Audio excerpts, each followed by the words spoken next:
Good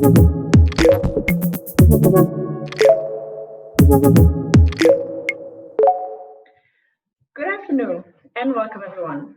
Thanks for tuning in to the third edition of our UTalk webcast. Our topic for today is how to build a market leader from MVP to exit. In this session, you'll learn how a startup worked relentlessly on its prototype and successfully built its business, and also what support they received and got. We have amazing guests today who represent different perspectives on this topic: the startup side, the investor side, and also the developer prototyping side. And we'll provide you with insights and advice if you're about to start your own company, if you have an idea for a genius new product that involves hardware, or also if you're at the next stage, how to find the right investor for you. So besides the usual questions and answers, we will also take questions from the audience as always.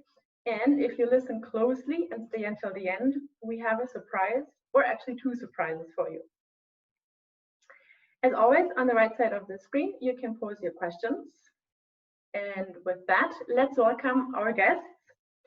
So first of all, Lena Jüngst is co-founder and joint inventor of Air Up, a drinking system that flavors pure water just by scent. After a successful market entry in 2019 with the first product of Air Up, the Munich-based company has now 43 employees. And Lena says, as an industrial designer, her heart beats for radical innovation that provides true value. So welcome, Lena. Thank you. Hello, everyone. Then second, we have Dirk Osberg. So Dirk is the CEO of the UnternehmerTUM MakerSpace, a workshop for innovators to prototype high-tech products. Many startups and corporates have invented products at the Makerspace, including also our guest startup, Air Up. In parallel, Dirk also looks back at 23 years at the BMW AG in different roles, currently as architect of future climatization, so highly innovative. And he believes that the Makerspace is the place where agile prototyping in hardware has its home. Welcome, Dirk. I think, Dirk, you still have to unmute yourself, but we'll get there. Then third, we have Niklas.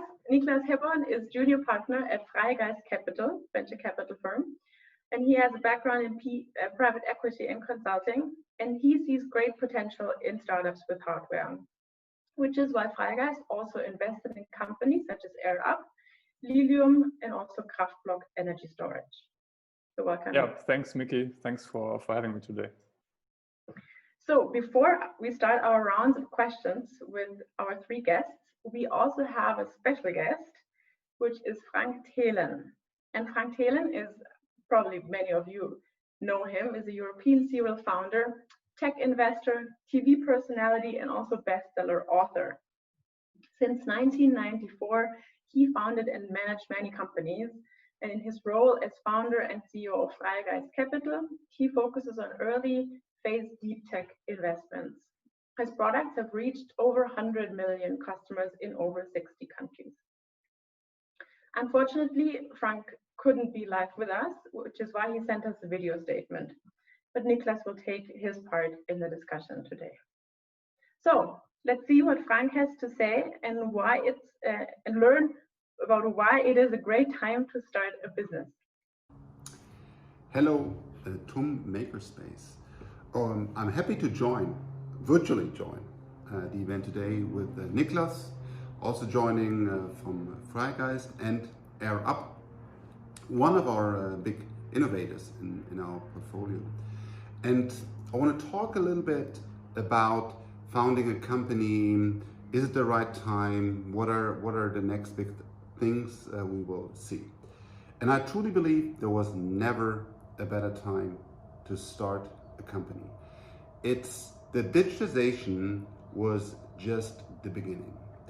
And in the next years, every entrepreneur has access to a toolbox for the future.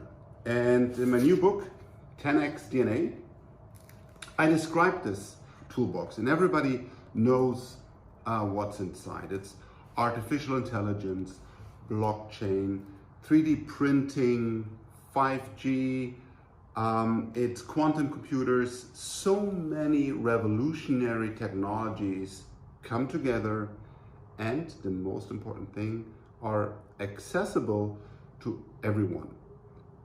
They don't need big capital, they don't need huge research teams, but basically every entrepreneur can utilize them right away and build on the foundation of the digitization and use, for example, 3D printing in combination with the cloud, unlimited computing power, great AI algorithms, and print amazing new things. That's a unique opportunity that you have in front of you, and it's great to see that with a makerspace you facilitate this and unleash all the great entrepreneurial spirit.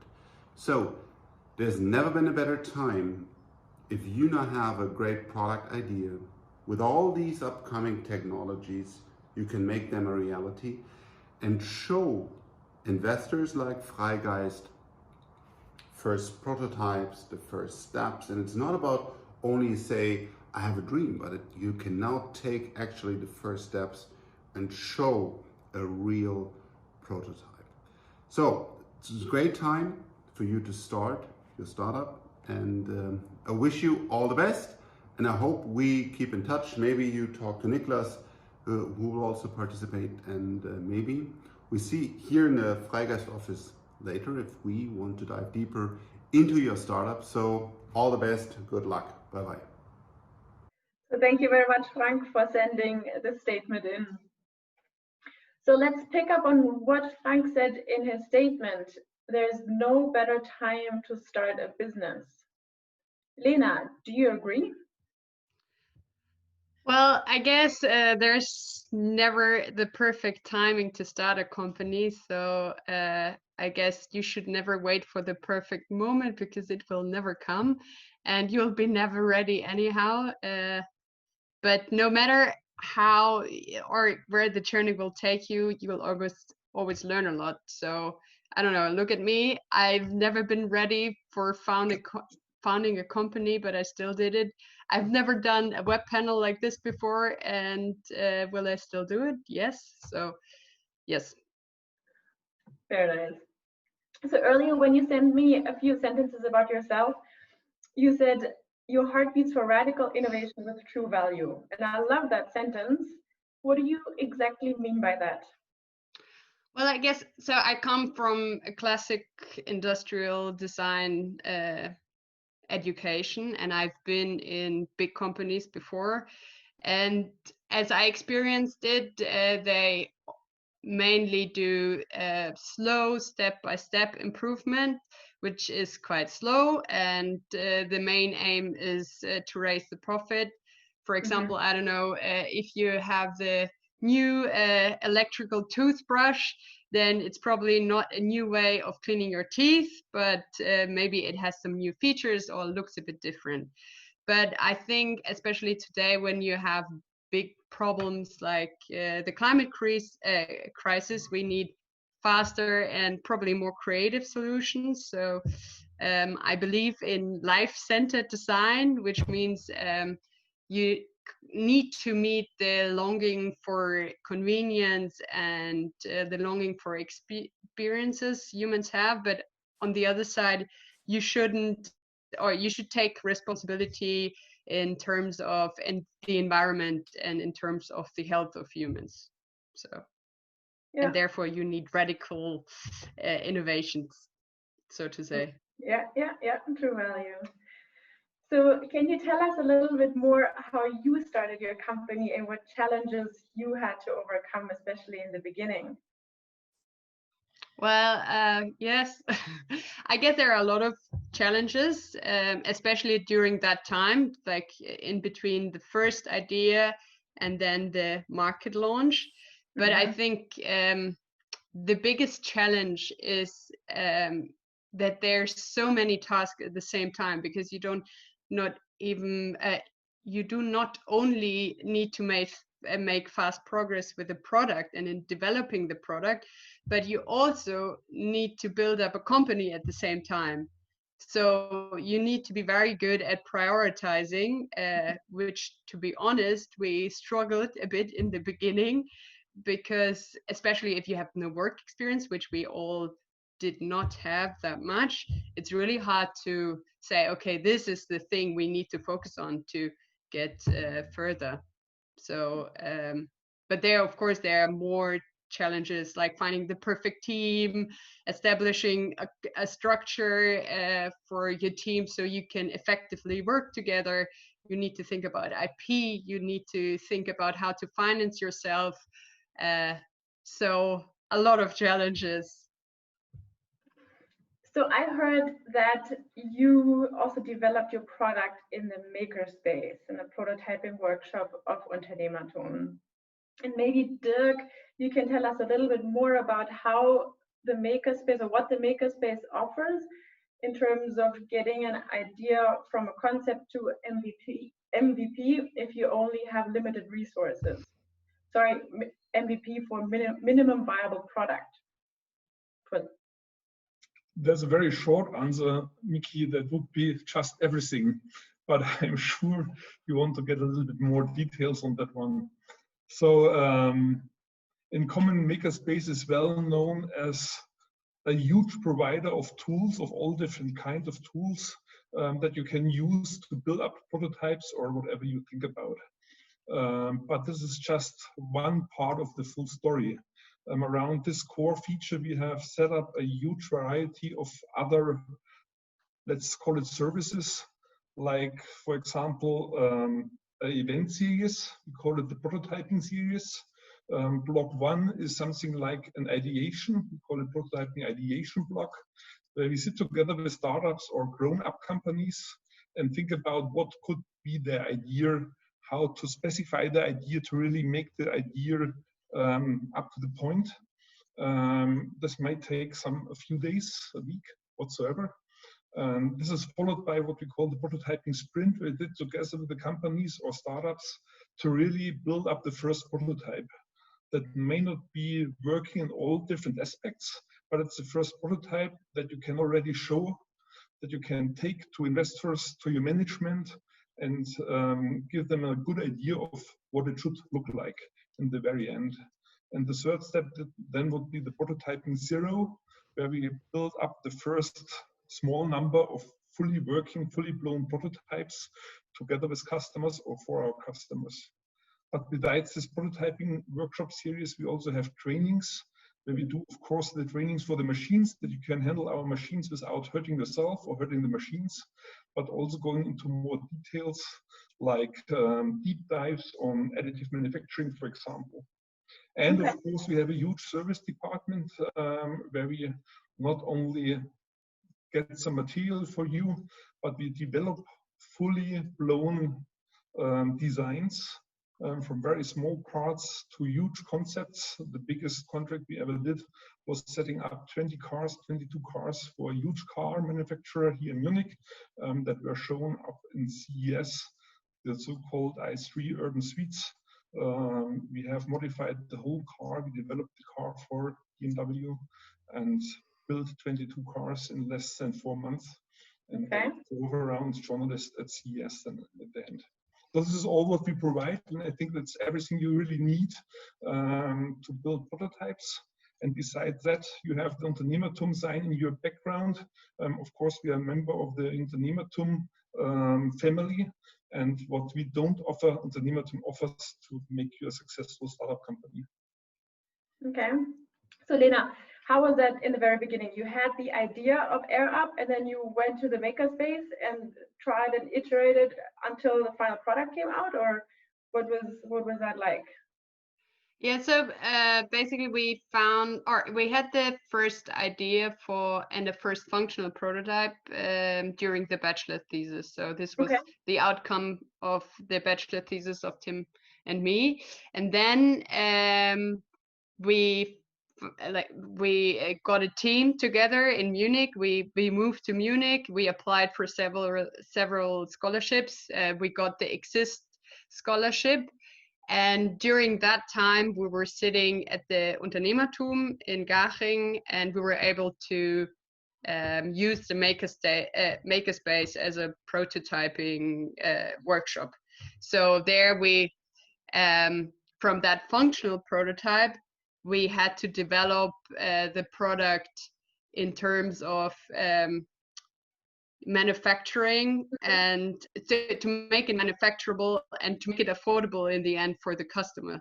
So, and just to put it into perspective, it took us just 1 month from like a first idea to a functional prototype, and then it took us 2 years from that prototype to a market launch with a manufacturable, affordable product. So we did a lot of small iterations in the MakerSpace. Okay. How many iterations did it take to get your product to a marketable product, or to get your prototype to a marketable product? Yeah, we tried to count at one point, but I think it was around 200 iterations. Yes. Okay. So after achieving product market fit, what advice would you give how to industrialize your product smartly? Well, I would start with doing a lot of user tests, because as I just said, it takes so many iterations to actually come to a product that's manufacturable.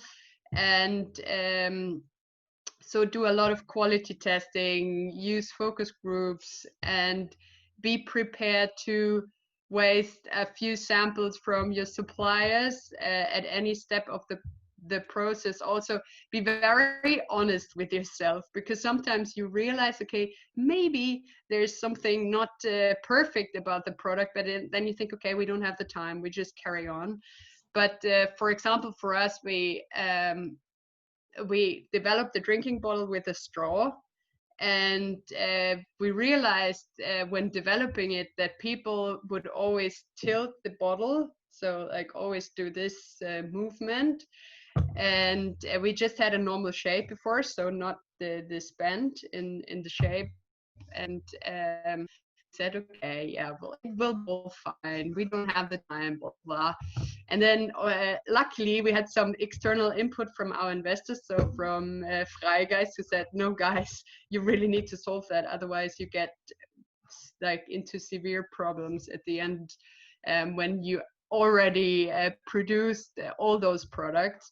So be very honest with yourself, always ask people around you, do the testing.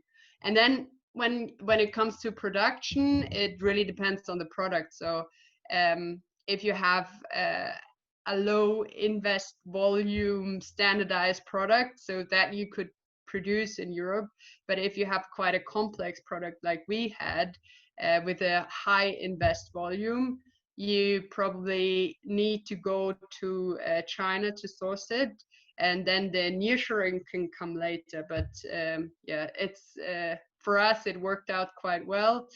The toughest part about it is probably getting the right contacts to China, because if you just Google Chinese factory, you probably won't find the right manufacturer for your product, because yeah, the majority of people probably don't speak Chinese, so always get some experts in there as well. Try to talk with people who manufactured or produced a similar product, and yeah, and then if it comes to outsourcing, it's also a very unique or like personal question, so depending on the product as well. So for us, we decided to keep our core capabilities within the company, like the product development, the product design, the operations, etc.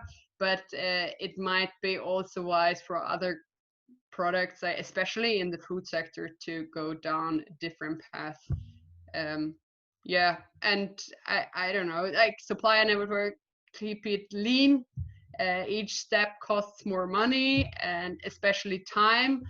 And when it comes to money, yeah, you just need to keep it under control. But I'm not the finance guy, finance girl. So yeah. Very good. Okay. So speaking of topics like outsourcing, supply chain, also maybe finding production partners, I would assume that's also where an investor comes in. But let's start from the beginning. Niklas, maybe you can tell us a little bit more how you actually met Lena and why you decided to invest in ERA.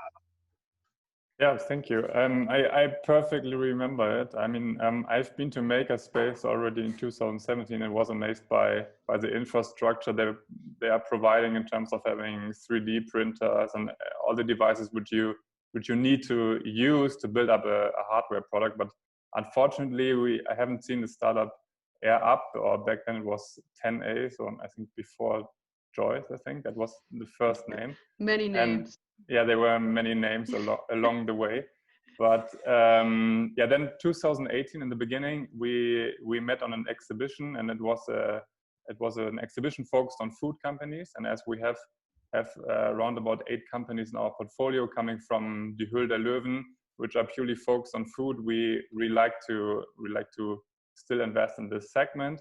And back then I met Lena and her team, and when I first tried the product, because I was curious what it is, so I took the product and tested it, and I thought, okay, that's kind of a new near water product, which is lemon or apple or whatever new flavor. And what's your favorite flavor? Sorry? What's your favorite flavor? My favorite flavor is Hopfen, so like a Is that Hopfen Radler or something? Is that a mix? That's a mixture of lemon and yeah, Hopfen, or I don't know how it's called in English, but it's kind of like a Radler, and for me it tastes really good. And the new one is good, like the one with berries and lemon. I also like this one really much. So back then, I don't know how many flavors you had back then, but it was astonishing to drink it, and you thought, okay, that's water with flavor. So what did you do there? And then they explained me the product, and it was really amazing. And I came back to Bonn, and I said to the team, okay, I found this startup. It's really cool. Normally we only do this investment in food companies in die Höhle der Löwen. But then I thought this product is so cool, so let's give them a chance to try the product. And we met here in Bonn, and everyone was just amazed by how you can drink water out of a bottle with different flavors. And in the end, it's no sugar, it's no other ingredients inside. And that's what we thought. That's a really revolution of drinking water. I mean, if you go into the supermarket, there's a full range of products. And all these products are only incremental improvements. So they change flavors, and they now are promoting that they have 0 sugar, but that's in the end not the truth, comparing it to AirUp.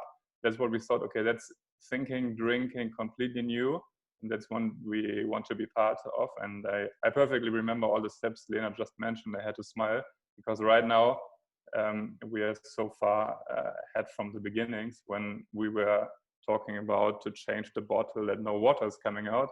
That was really in the beginning, and now we have sold a lot of bottles, so that feels really good. Okay. So more generally speaking, also, what are you looking for when assessing startups or startup teams or founders to invest in? Maybe also for the viewers out there who are about to found a company, start a company, who are looking for an investor. Yeah. Generally speaking, it's quite easy. You can break it down to 3 pretty simple questions, but not easy to meet all these criteria. First of all, it needs to be a really disruptive technology that sounds superficial, but it doesn't have to be, or it shouldn't be only incremental improvement, like, I don't know, improving a product by 2%. It needs really to be disruptive, and it needs to have a strong competitive advantage in the technology. So we don't want to invest in companies which are growing and are based on a user base and have other advantages built up. We want strong IP and technology in the company, like with Lilium, like with the Kraft block, or with Air Up, which have built up a bottle which has complexity inside. So it's not easy to copy it, and there are a lot of thoughts inside, and that's what we like. So we want strong defensibility in the product and a big potential in the technology.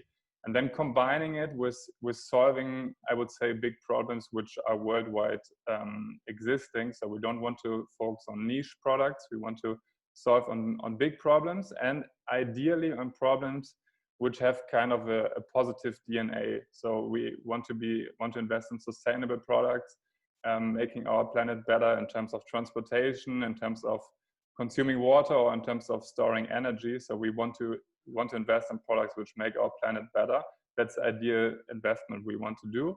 And then the last aspect is to find a team. What Lena also mentioned in the beginning is, you don't not only want to build a product and a technology, you need to build a company. And that's often a really big difference. So we need to see in the founders that a vision to really build up a company which can be big and not only market your product, and having the DNA of building a company and realizing that this is really complex. So you need to extend your team, you need to get the right people on board.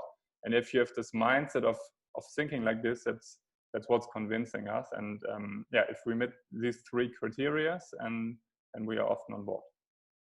Okay. So Dirk, you've also seen many teams in the makerspace who are experimenting with their ideas and their product. What do you say do winning teams or teams have in common who achieve product market fit, or who really bring their product successfully to the market? I would focus on two different aspects. The first one is all of those teams I have seen, they have the customer-centric approach. They don't want to sell a certain technology or a certain idea, but they want to have a customer need solved or some wishes fulfilled. And saying that is the second thing, they don't give up. So they are so convinced about their ideas that they, even if they fail with one technology, they stand up the next morning and try something different to achieve their customer solution and for customer benefit. And I think these are the two core elements that are in common with all the teams I have seen here. Not giving up.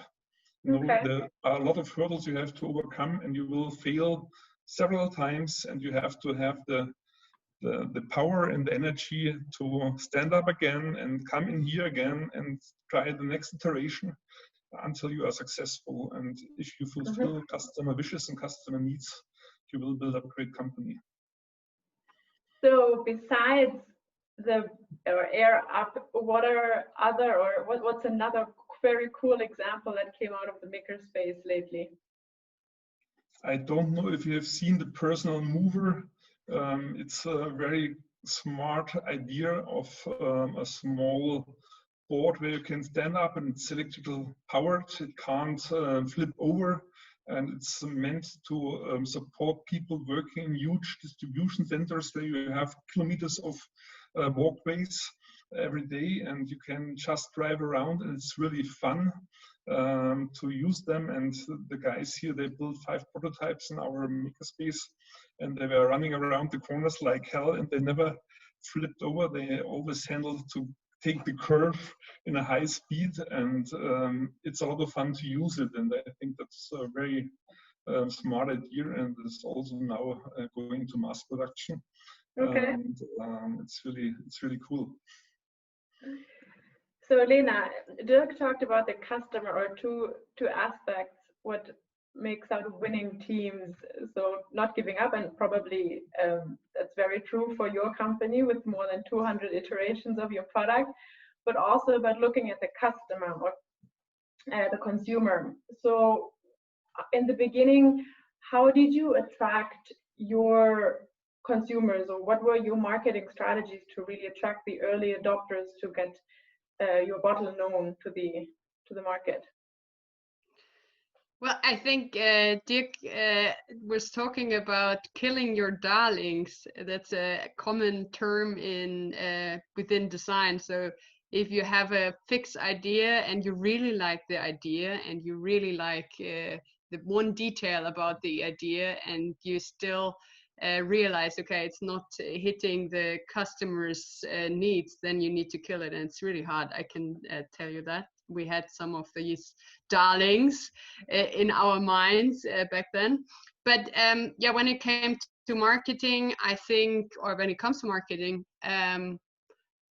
of course, you need to think about communication in the beginning. And I think especially with an innovative product, it's really good to talk about the benefits and the purpose of the product. So also Niklas was talking about that they are looking for the positive DNA within a product. And that's something special and something the modern customer and especially the early adopter is now attracted to, not only about the price. So and when you achieve that, so if you achieve the if you attract the customer due to the benefits and the purpose of your product, then you might achieve a long-term relationship instead of just like a short-term yeah, I'm just buying it because it's cheap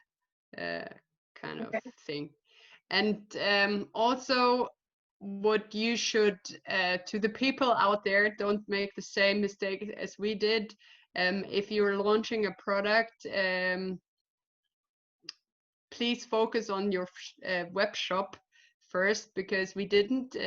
In the beginning, we launched our product, of course, in the offline shops, but also over marketplaces and third-party retailers instead of just the web shop, because we didn't have the time. So there were several reasons behind it.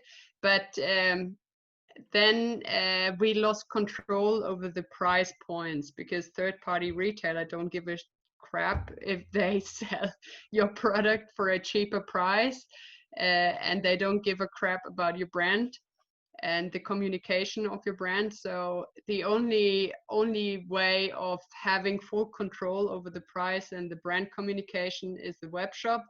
And the other thing is that you really get to know your customer. So you can learn from the data you get and improve your product, improve your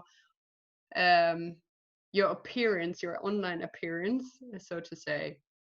What was the most valuable input or advice you maybe got from Freigeist there? Oh, that's a good question. Yeah, listening.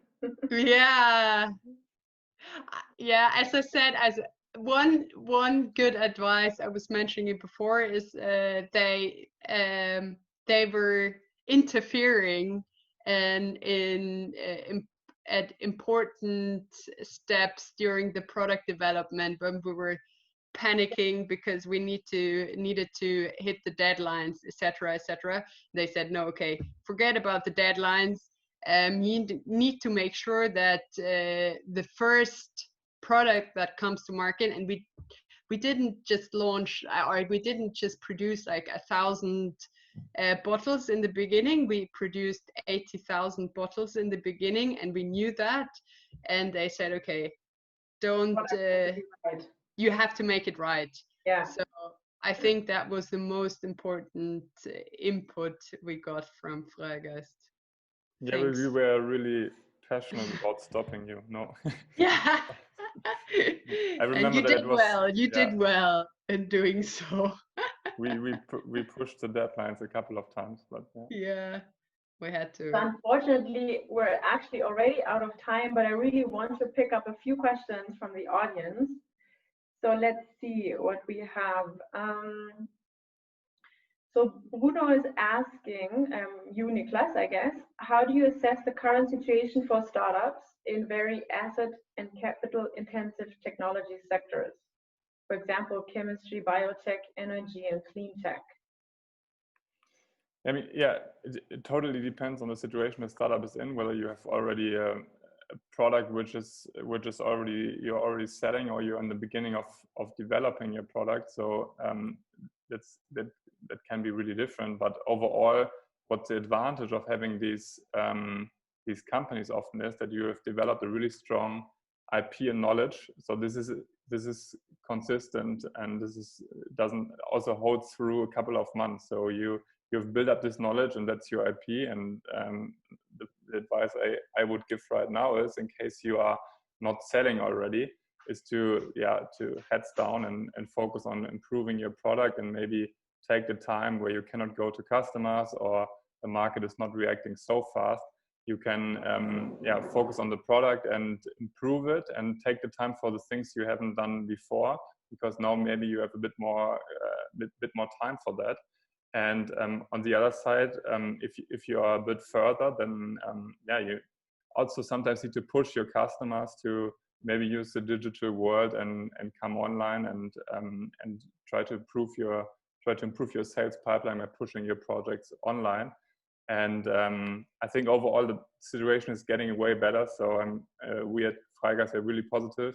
We have conducted an investment also in the satellite space industry, which is also includes some hardware elements, and we are really positive that things will go well. And actually the winners will come out really strong. So I think it can also be a good chance, if you are one of the winners, to focus on getting talent on board. That's why we try to do with some companies who are doing really well, is to attract your brand and company and use this as an opportunity. Okay, thank you. Then another question. So what do consumers think about the pricing of your product? So I guess that's for Lena, and it's quite expensive. So let's see, I think you're selling about 25 liters worth of scented water. How would I call it? Yeah, we're selling the starter set, so the bottle plus 5 pots for 29.95 euros, so around about 30 euros. Okay. It really depends on. So it really depends on the target group, I would say. The older the people, this is now I'm getting but in general speaking, the older the people, the more skeptical they are, I would say. So our main target group is our main target group, what we found out so far is that we have 70% of women, and they are round about 20 to 25 to 34 years old. So this is the biggest target group. So I guess they are the least skeptical in towards the price, but especially the offline retailers were always really skeptical about the price. But as soon as you switch to online, and where you have the chance to explain the product and what it actually does, and where is the advantage to the people, they never mention the price. So it's really more an offline topic, I would say. Yeah. And a question for Dirk, is the makerspace actually open to everyone? Can everyone just go there and use it?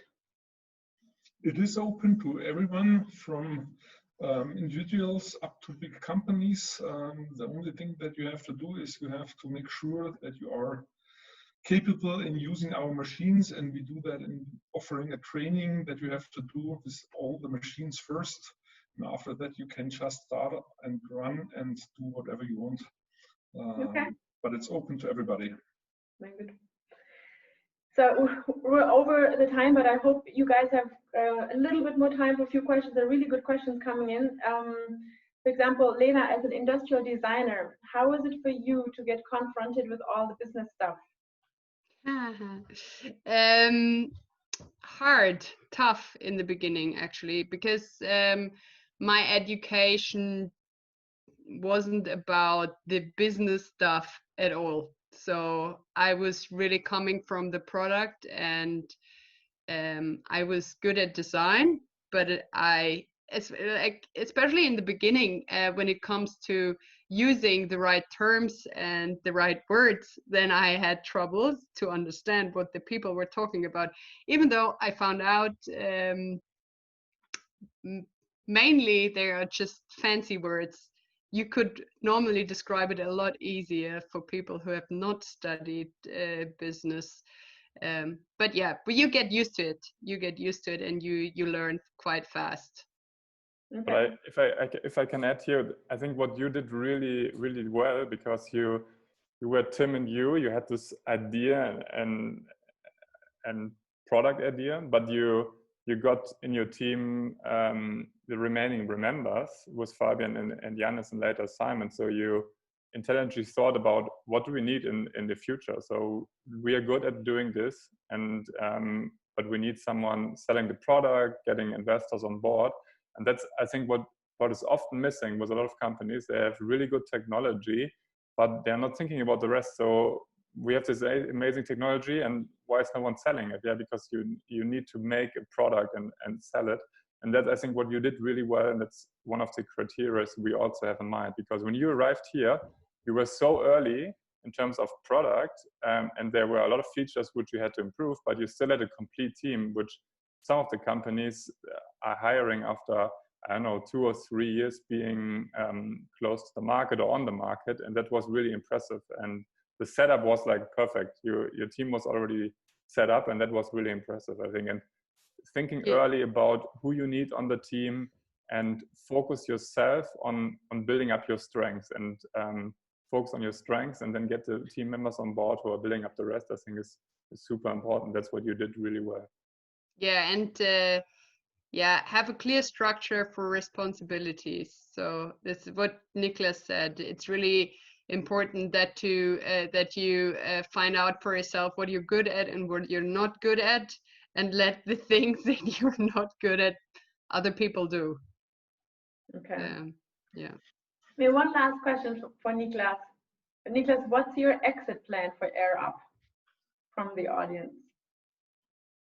Yeah, a lot of years, interesting. A lot of years from now. No, we generally don't have an, as we invest really early, we don't have an exit hypothesis. Our idea is we want to build up great companies in a market which is big in general. So, and if that works, there will be exit opportunities in the future, because big companies will get interested in your company. I think we want to build up long-term technology companies. That's our primary interest here. We are not exit-oriented. We ideally want to build up a company which is finally doing an IPO, and we are still investors 10 years from now. I think that would be our ideal company we want to be part of. Obviously, at a certain point, we also want to liquidate some money, but our interest is really long-term. So 7 or 10 years plus is completely fine with us, because especially we're seeing it that these technologies, they need time. So I mean, AirUp was, I don't know, the total development of the product was at least 3 years. Yeah, I think full-time working on it, probably 2.5 years. Yeah. And it's fast comparing it, for example, with Lilium Aviation. So if they are exploiting the potential they're having, it takes some years, and we are fully aware of that. So that's fine for us, and we have no exit strategies. Yeah. But maybe also but maybe Lina has.